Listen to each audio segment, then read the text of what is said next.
하나님의 말씀 누가복음 2장 15절에서 21절까지 말씀 교독합니다. 누가복음 2장 15절에서 21절입니다. 신약성 90조. 오늘 12월 26일 토요일 아침입니다. 12월 26일자 본문 누가복음 2장 15절에서 21절까지입니다. 오늘까지 성탄주간 본문으로 합니다. 다음 주부터 학계 묵상합니다.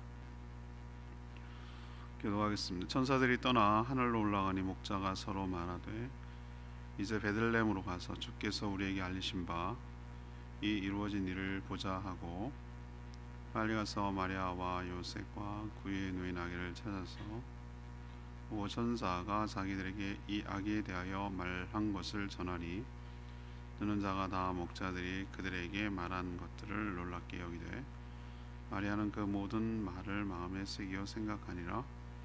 목자들은 자기들에게 이르던 바와 같이 듣고 본 그 모든 것으로 인하여 하나님께 영광을 돌리고 찬송하며 돌아가니라.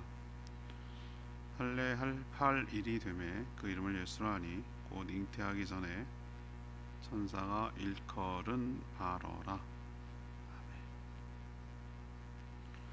천사들이 놀라운 소식을 목자들에게 전해주고 올라가자 목자들은 정말 그러한지 아기 예수를 찾아서 베들레헴으로 갑니다.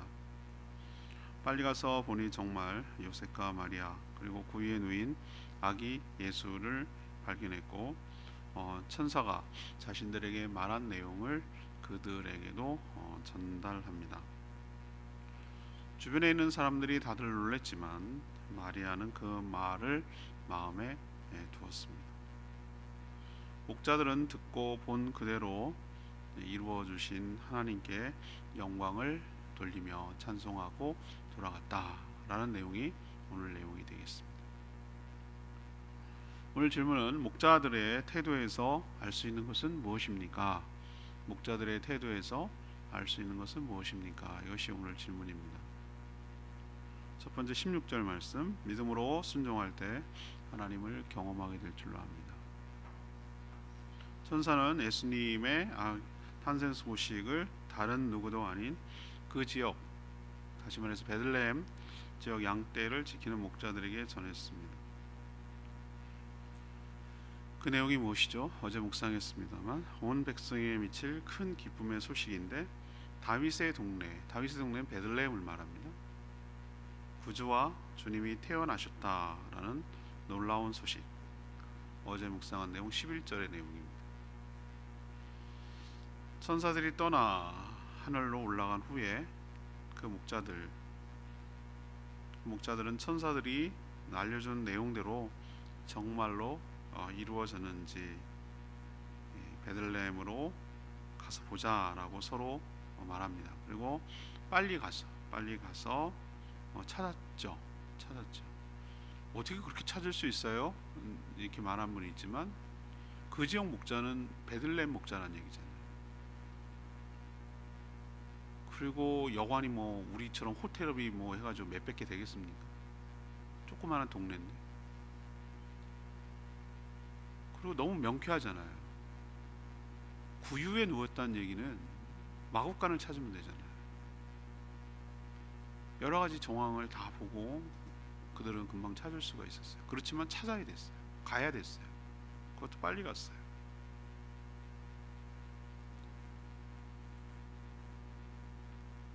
저는 목자들에게서 배워야 할 점이 순종이라고 생각합니다. 천사들이 전한 소식을 듣고도 찾아 나서지 않는다면, 다시 말해서 순종하지 않는다면 하나님의 뜻을 확인할 방법이 없고 하나님을 경험할 기회를 얻지 못할 줄 압니다. 우리는 이에 대해서 순종하는 것이 아니라 하나님의 말씀을 믿음으로 순종하는 줄로 믿습니다. 순종하면 경험하게 되고 경험해서 이해하게 되는 것이죠. 우리는 왜 맨날 하나님께 수없이 얘기를 해주시는데도 우리는 왜 확신에 갖지 못할까? 왜 하나님의 살아계심과 하나님의 표적과 하나님의 은혜와 이런 걸 경험하지 못할까? 들려줘도 내 스스로 자기 스크린, 자기의 생각, 가치관, 합리성, 과학적 증거, 경험, 수없는 자기 스크린, 자기 체계로 다 걸러내기 때문에 이래서는 안 돼, 저건 저래서 안 돼, 이건 말이 돼? 이게 웃기는 얘기지? 양들은 어떡하고? 뭐 이런 여러 가지 이유를 대면서 순종 안 하는 거예요. 가서 보라고 그런 얘기를 해줬으면 진짠가? 라고 가서 야, 이런 놀라운 일이 우리에게 구주가 이렇게 하고 표적을 따라 움직여서 봤더라면 목자들처럼 생생하게 목격하고 경험하고 체험하고 하나님을 찬양하며 영광 돌리는 삶으로 바뀌게 될 줄로 믿습니다. 하나님은 항상 믿음으로 순종하는 자에게 자신을 계시하시고 자신을 드러내시고 자신의 뜻을 보여주시는 줄로 믿습니다. 우리 또한 그래야 할 줄로 믿습니다. 두 번째는 17절에 있는 말씀, 하나님을 경험한 자는 전해야 할 사명이 있는 줄 압니다. 목자들은 아기 예수와 그의 부모 요셉과 마리아를 발견한 후 자신들이 들에 있을 때 천사들로부터 들었던 큰 기쁨의 소식을 전했습니다. 아마 그 이야기를 들었던 자들은 요셉과 마리아만 있었던 건 아닌 것 같아요. 막 목자들이 우르르 몰려오니까 좀 소란하겠죠, 그죠? 그러니까 아마 적어도 그 여관 집 주인 또는 그 주변에 있는 사람들은 아마 의아해서 막 옆에 있었던 것으로 추정이 돼요. 적어도 요셉과 마리아만 들었다는 건 아니라는 걸 알겠어요. 왜냐면은 놀랍게 기이하게 놀랍게 여기더라라고 말하는 사람들이 복수니까. 그런데 놀랍게만 여겼어요. 이게 그들의 한계예요. 그래? 이 아기가 그런 아기라고? 라고 하는 정도예요. 그냥 놀랍게 여겨요. 굉장한 그냥 색다른 얘기네, 신선한 얘기를 하네, 뭐 이런 정도예요. 우리도 복음을 얼마나 얘기를 합니까? 수많은 사람들이 얘기합니다. 하나님의 살아계신과 하나님이 어떠한 분인지에 대해서 얘기를 해도 알았다고요, 그렇다고요 라고만 하고 끝내는 사람들이 얼마나 많은지. 그러니까 체험 못하는 거예요. 그러니까 믿어지는 데까지 가지는 않는 거예요. 그냥 들은 걸로 끝나는 거예요. 그렇지만 어머니 마리아는 이 목자들이 경험한 얘기, 전해준 얘기들을 마음에 새기어 생각하니라. 이 말이 중요합니다. 이게 말씀을 듣는 수용하는 올바른 태도일 줄로 믿습니다. 말씀을 들을 때 그 말을 마음에 새게 되는 거예요. 그리고 그 말씀을 생각해야 되는 거예요. 그럴 때 그 말씀이 나에게 들어오고 그 말씀이 나에게 역사가 일어나게 될 줄로 믿습니다. 그러나 우리는 그냥 한 귀로 듣고 한 귀로 흘려요. 수없이 홍수처럼 쏟아지는, 우리처럼 매일매일 기도를 통해서 말씀을 선포하는데 수많은 얘기들이 오가는데도 불구하고 그냥 듣는 것으로 끝나는 거예요. 내 마음속에 담아지고 마음속에 새긴다는 것은 칼로 조각을 한다는 얘기거든요. 내 마음에 새길 때 말씀이 들어온다는 얘기는 하나님이 나에게 들어오는 것인 줄 믿습니다. 진리신 예수 그리스도이신 그분이 나에게로 들어오는 거거든요.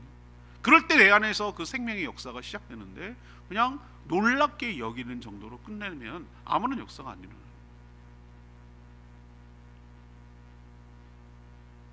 그러나 우리는 어떤 측면에서 바라봐야 되는가? 이 목자들, 오늘 포커스는 목자들 태도였어요.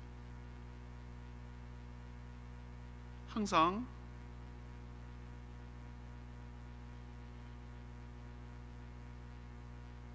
하나님을 경험한 사람은 그 경험을 다른 사람들에게 전해야 할 사명이 있는 줄로 믿습니다.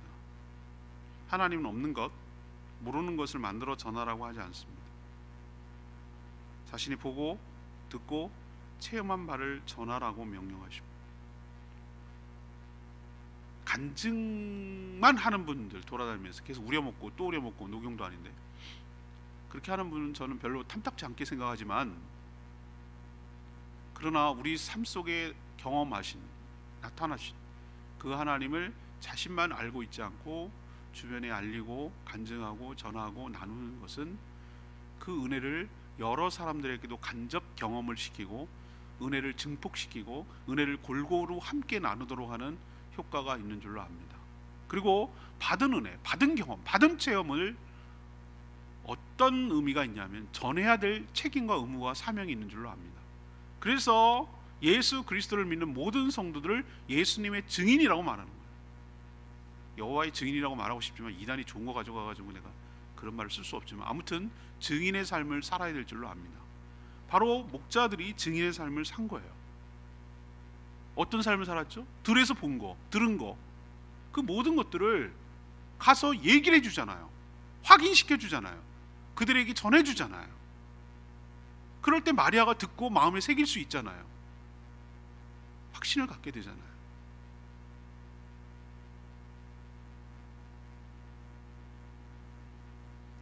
목자들이 천사들에게 들은 이야기를 전했을 때 요셉, 마리아, 특히 마리아는 확신에 찼을 거예요. 왜 더 확신을 찼죠? 우리는 증거가 복수일 때 복수의 경로로 확인시켜 줄 때 더 확신하게 되죠. 사실 요셉도 마리아도 꿈을 통해 가브리엘 천사의 꿈을 통해서 이 아기가 구세주라는 것을 알았어요. 몰랐는 게 아니에요. 여러분 맨날 성탄절에 묵상하는 내용이 그거잖아요, 그죠? 그런데 이 대목에서 저는 왜 알려주냐? 하나님께서 한 번만 알려주시는 것이 아니고 그 사람에게 믿음을 견고하게 하기 위해서 같은 내용인데 같은 내용이죠. 요셉과 마리아가 처음 듣는 내용이 아닐 거란 말이에요. 이 아기가 어떻게 해서 생겨났다는 것도 알 거란 말이에요. 그런데 이 목자들을 통해서 또 한 번 확인시켜 주는 거예요. 그래서 믿음이 더 견고해지는 거예요. 믿음은 들음에서 나니까. 우리가 왜 같은 말씀, 우리가 처음 듣는 얘기도 아닌데 이 본문을 저는 수없이 했을 거예요. 설교도 수없이 했을 거고 읽기도 무지하게 읽었을 거고 이 본문을 누가복음 한두 번 읽었겠어요? 왜 또 읽게 하고 왜 또 말하게 하고 왜 또 전달하게 합니까? 우리가 희미해졌던 약해지는 그 믿음을 다시 한번 다잡게 되고 예수 그리스도가 누군지 다시 한번 각인하게 되고 또 한번 확인하게 되고 마음에 새기게 되고 마음에 두게 되고 생각하게 되고 이렇게 함으로 우리의 믿음이 흩날리지 않고 더 단단해지고 견고하게 되도록 하나님께서 은혜를 부어 주시는 줄로 믿습니다. 그래서 생후 8일이 됐을 때 할례를 받으러 했을 때 할례 받을 때 이름을 지어주거든요. 이스라엘 사람은 그래요. 남자아이는 8일 만에 할례를 하게 돼 있어요. 율법적으로 그래요. 그때 이름을 지어주는데 예수라고 이름을 지었어요. 뭐 그럴 수 있잖아. 아니요, 이게 굉장히 중요한 의미예요. 원래 요셉 그 집안은 예수라는 이름을 짓고 한결 따라서 그렇게 짓고 싶지 않았어요. 근데 왜 예수라고 졌을까요? 예수라고 지으라고 했으니까 부모에게 아들을 낳을 것이니 그 이름을 예수라 하라 그랬거든요. 근데 이 목자들의 이야기를 듣고 더 확신에 찬 거예요. 그래서 고민할 것도 없이 갈등할 것도 없이 이름을 예수라고 짓도록 순종하도록 누가 도왔습니까? 증인된 삶을 사는 목자들이 부모에게 도와준 줄로 믿습니다. 우리는 서로 시너지 효과가 일어나는 거예요. 내가 체험한 하나님이 다른 사람에게 간증할 때 그 사람도 확신을 갖게 되고 저 사람이 체험한 하나님을 나에게도 들려줄 때 나도 확신에 차게 되고 그래서 우리는 목자에서 서로 나누고 하나님이 함께 하신 것을 나누고 저희들이 지금 매일 하고 있는 예수 동행 일기처럼 서로 인터넷으로 나누고 아 그렇구나 이분이 하나님을 이렇게 경험하는구나 이렇게 체험하는구나 그래서 서로에게 뭐가 됩니까? 취업 격려가 되고 은혜가 되고 그래서 더욱더 공동체적으로 확신에 처하게 되고 하나님께 순종하는 효과를 가져오게 된 줄로 믿습니다. 세 번째 20절 말씀 하나님의 뜻이 이루어질 때 영광을 돌리게 됩니다. 당시 가장 비천한 목자들은 예수 그리스도의 탄생에 있어 가장 먼저 보고 듣고 확인한 인물입니다. 예수 그리스도를 통해 이루어질 큰 기쁨이란 곧 구원을 뜻하지만 목자들은 이미 믿음으로 순종하니 하나님이 주시는 그 기쁨을 경험했어요. 이미 큰 기쁨의 소식이라고 그랬거든요. 천사들이 벌써 기뻐요. 그렇구나 진짜구나. 하나님의 말씀을 듣고 믿어 순종한 자에게만 하나님께서 자신의 뜻을 성취하시고 또 그 순종을 통해서 하나님을 경험하는 체험을 하게 하시며 그 체험을 통해서 하나님의 존재와 하나님의 능력에 대하여 더 큰 확신이 생기게 함으로써 그 사람에게 기쁨이 넘쳐나도록 은혜를 부어 주시는 줄로 믿습니다. 이렇게 하나님의 뜻을 이 땅에 실현하는데 순종한 사람 하나님께 순종함으로 하나님의 말씀이 모두 사실이었음을 확인하는 사람 그러면 그 사람은 어떤 태도를 취해야 될까요? 오늘 목자들이 보여주고 있어요. 목자들이 20절에 자신들이 보고 듣고 한 모든 것으로 인해 그것 때문에 하나님께 영광을 돌리며 찬송하며 돌아갔습니다. 이 되어진 모든 일들, 모든 칭찬, 칭송은 하나님께 돌아가야 될 줄로 압니다. 하나님이 다 하셨기 때문입니다. 하나님께 칭송하고 하나님께 영광을 돌리는 건 찬송이란 툴, 찬송이란 도구로 하는 것입니다. 찬송이라는 단순히 노래가 아니라 그 가사, 그 대상, 바로 하나님을 향하는 것이죠. 하나님의 어떠하심, 하나님의 기이하심, 하나님의 놀라심, 하나님의 은혜, 하나님의 능력, 하나님의 신실하심, 이 모든 것을 찬양 가사로 해서 찬양을 부름으로 하나님께 영광 돌리는 삶, 이것이 바로 하나님의 뜻을 체험하고 경험하고 목격한 증인의 삶의 태도인 줄로 믿습니다. 우리도 하나님을 찬양하며 영광 돌리는 삶을 살게 되기를 원합니다. 레마의 말씀 19절 말씀, 마리아는 이 모든 말을 마음에 새기어 생각하니라. 목자들이 자신들이 들은 내용을 전달할 때 아기 예수님의 부모만 있었던 건 아니라고 제가 말씀드렸죠. 목자들의 말을 듣는 자가 모두 말한 내용을 놀랍게 여겼어요. 그냥 놀랍게만 여겼어요. 그 이상도 그 이하도 아니에요. 대부분의 사람들이 여기 멈춰요. 믿기지 않는 일이기 때문에, 뭐? 이 얘기가 구주라고? 구세주라고? 하나님의 아들이라고? 우리가 그렇게 기다리던 메시아라고? 그래? 이 정도예요. 그러나 어머니 마리아는 달랐어요. 그 모든 말을 마음에 새기고 생각했다고 그랬어요. 이것이 저는 하나님의 말씀을 듣는 올바른 태도여야 할 줄로 압니다. 묵상하는 목적이기도 하고 올바른 태도여야 하는 것이죠. 이것을 저는 말씀을 내면화하는 것이라고 보는 거예요. 말씀을 내면한다. 그는 말씀이신, 로고스이신, 진리이신 예수 그리스도를 내 안으로 모시고 그분이 내 안에서 역사하시고 능력을 발휘할 수 있도록 말씀을 받아들이는 자, 예수님을 받아들이는 자, 그런 사람만이 말씀에서 역사를 일으키는 줄로, 내 안에서 역사를 일으키는 줄로 믿습니다. 우리도 마리아같이 마음에 새기고 생각함으로 말씀의 능력을 체험하는 저와 여러분 되기를 소망합니다. 오늘 이 말씀은 너무 귀한 말씀이에요. 그래서 내일 주일 설교가 이거예요. 어제 본문, 오늘 본문이에요. 하나님을 경험하는 삶, 내년에 배우게 될 그것이 설교 제목이에요. 포커스를 성탄에다가 두지 않고 하나님을 경험하는 삶이 어떤 삶이어야 하는지에 대해서 내일 말씀을 전하려고 합니다. 질문 돌아가면 목자의 태도에서 알 수 있는 건 뭐라고요? 첫 번째, 믿음으로 순종할 때 하나님을 경험하게 된다. 두 번째, 하나님을 경험한 자는 전해야 할 사명이 있다. 세 번째, 하나님의 뜻이 이루어질 때 영광 돌려야 한다. 이것이 바로 오늘 우리에게 주시는 하나님의 메시지인 줄로 믿습니다. 이 말씀 붙들고 하루 승리하며 순종하며 체험하는 복된 하루 되기를 축복합니다. 내일 주일에 또 말씀드리겠습니다. 이 말씀 붙들고 기도하기 전에 119장 찬양집 119장 부르고 기도합니다.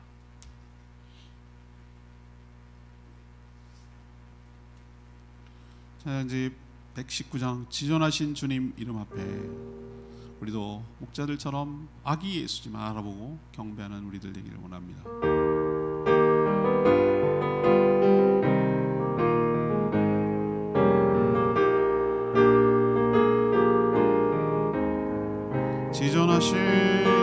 지존하신 주님 이름 앞에 모든 무릎 꿇고 다 경배해.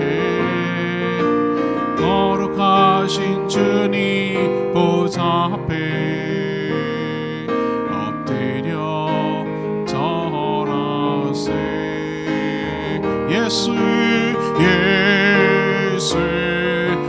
그리스도, 예수는 주, 하나님의 영으로 경배드리리. 예수는 그리스도, 예수는 주, 하나님의 영으로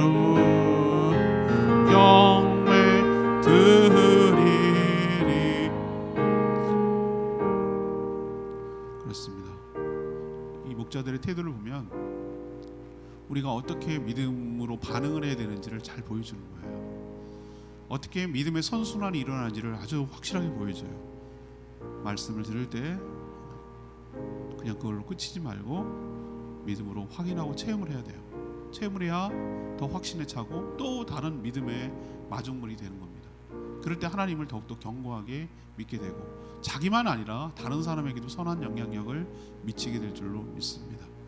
말씀을 마음에 새기는 작업, 그리고 그 말씀을 계속 되새김질하는 작업, 이것이 바로 말씀을 내면화하는 것이고 말씀이 내 안에 머물게 하는 것이고 말씀이 나로 하여금 놀라운 변화와 역사를 일으키게 하도록 하는 바로 묵상의 목적이고 이유이기도 합니다.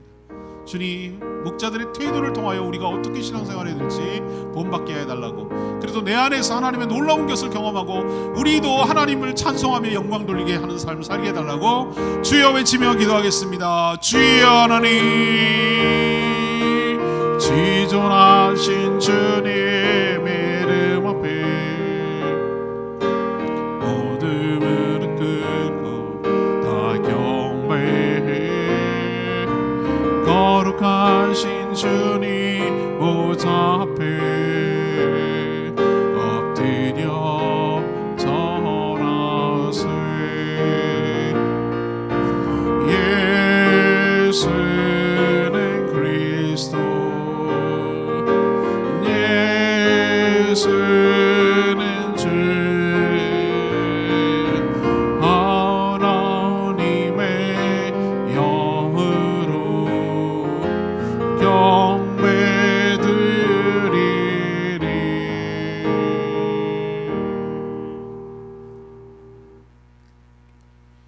하나님, 목자들의 태도에서 저희도 교훈을 얻어 그들과 함께 그들처럼 따라하며 신앙생활하게 하여 주시옵소서. 저희들도 하나님의 말씀을 들을 때 듣는 것으로 그치지 않게 하시고 과연 그런가 하여 믿음으로 순종하게 하여 주시옵소서. 믿음으로 순종할 때 하나님의 말씀이 사실임을 깨닫고 하나님을 더욱더 신뢰하게 될 줄 믿습니다. 저희도 하나님을 체험할 때 보고 듣고 경험한 바를 다른 사람들에게 전하는 증인의 삶을 살게 하여 주시옵소서. 저희들의 순종을 통해 이 땅에 하나님의 뜻이 이루어질 줄 믿습니다. 그래서 저희들에겐 큰 기쁨이며 하나님께는 영광 되게 하여 주시옵소서. 오늘도 기도하는 모든 당신의 백성들 하나님께서 긍휼히 여겨주시고 은혜로 채워주시옵소서. 주일을 준비하는 모든 손길들 주님 복되게 하여 주시고 마리아처럼 마음 속에 말씀을 새기고 되새김질하며 그 말씀을 내면하는 작업을 끊임없이 할 수 있도록, 그래서 능력의 삶을 살도록 은혜를 베풀어 주시고 내가 체험한 예수 그리스도를 주변에 전하며 살아가는 복된 하루 되게 하여 주시옵소서. 하나님, 연말연시가 되고 성탄절인데도 불구하고 모든 사람이 움츠려들고 있습니다. 하나님, 이 전염병에서 속히 떠나고 일상의 평온함을 되찾게 하여 주시옵시고 당연히 누렸던 모든 것들을 다시 한번 누릴 수 있도록 회복되게 하여 주시고 모든 성도들의 삶을 안전하게 지켜 보호하여 주시옵소서. 주님께 모든 것 맡기옵고 예수 그리스도의 이름으로 축복하며 기도합니다. 아멘. 오늘 하루도 주님의 은혜 가운데 살기를 축복합니다. 충분히 기도하고 하루 시작합니다.